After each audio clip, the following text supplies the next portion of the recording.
What'll happen now? Our last supper, with only one but very filling course, awaits us. Kreyzl, please. For once, just once, tell me what's actually going on. And rob myself of enjoying your blissful ignorance? Not a chance. Tell me yourself, what do you think is going to happen?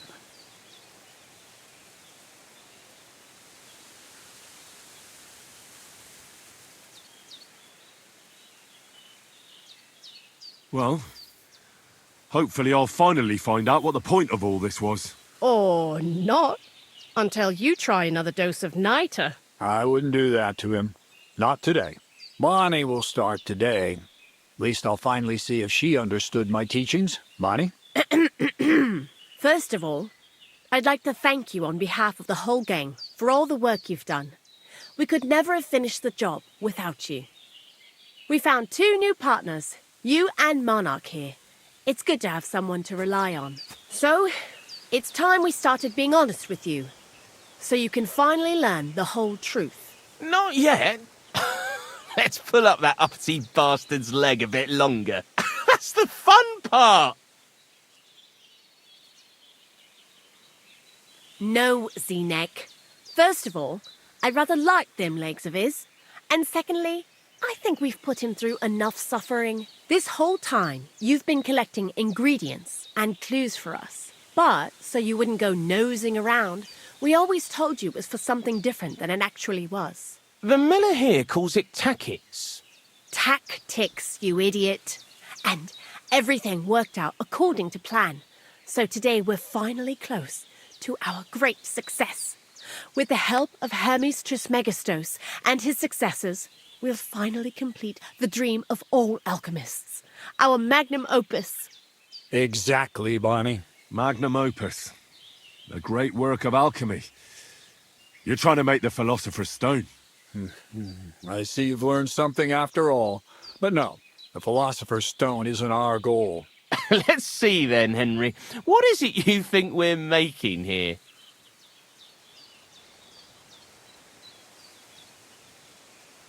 You're trying to find a cure for death? An elixir of immortality?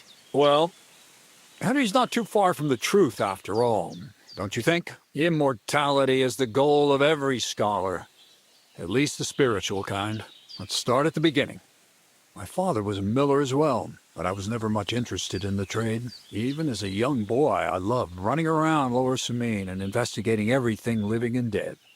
And I had a lot of questions about everything. Then my mother, God rest her soul, decided it'd be best for me to go to study in Prague. As soon as I grew up and gained a bit of sense, I packed my bags and left.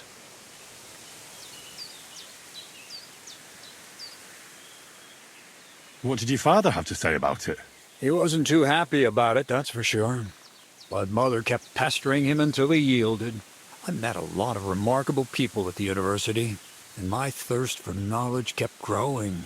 But in the end, it only took a year of all that pretentious, scholarly blathering and hypocritical nonsense for me to realize I wouldn't learn anything proper there. Most of the students and masters are just a bunch of dogmatic fools. They have their own truth, and those who want to know more or ask the wrong questions fall into disfavor, as was my case.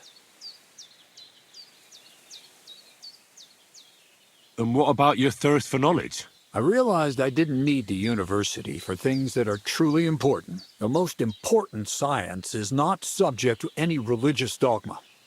And, of course, it's not taught at any university. The art of combination and dissolution, the key to understanding the very nature of the world.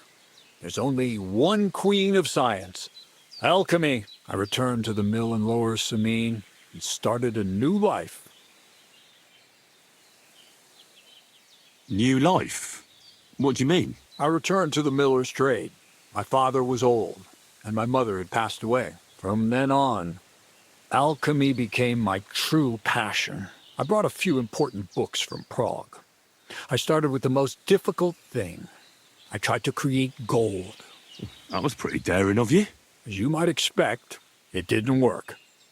But after a few tries, I managed to create something entirely different. Once I tried mixing sulfur, charcoal, and saltpeter. I had a candle burning next to me. A gust of wind scattered the mixture, and all of a sudden, bang! I almost shit myself, I tell you.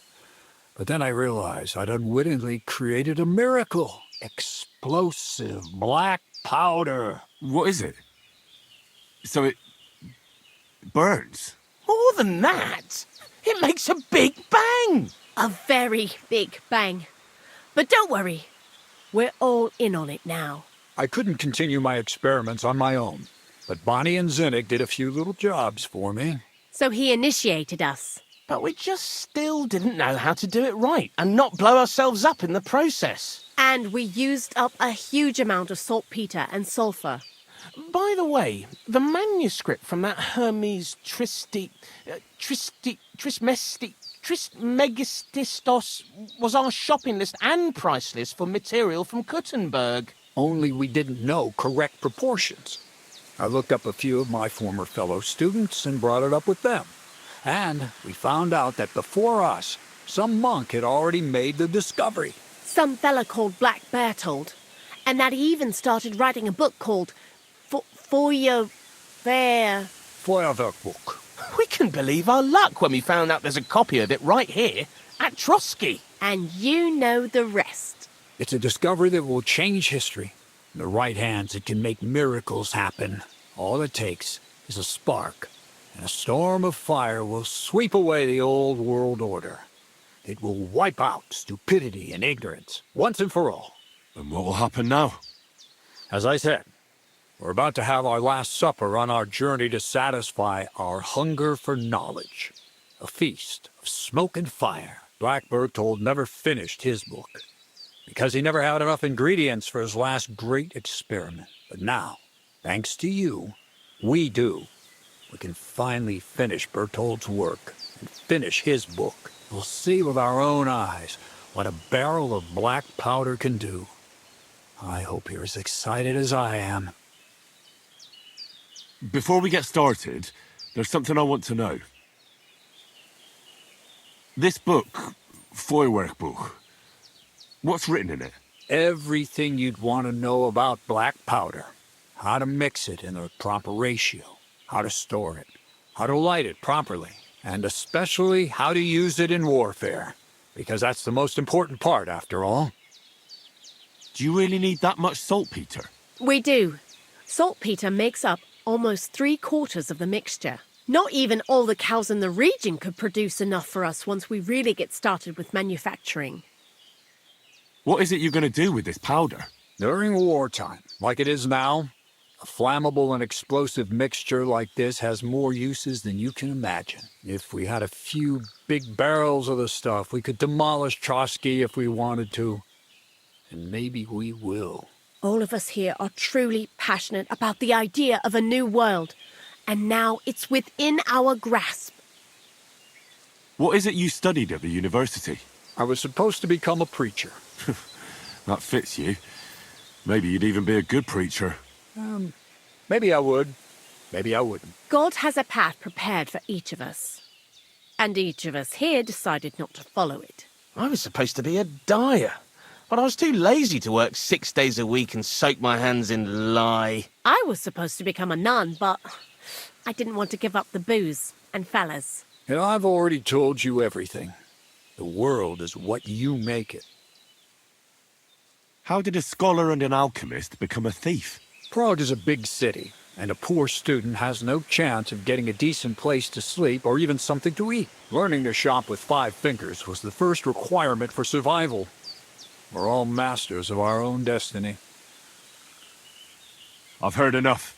Now I want to see that with my own eyes. Let's do it then. Bonnie, is everything ready? Indeed it is. We can get started. Long live the beautiful new world.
Looks like it ain't working.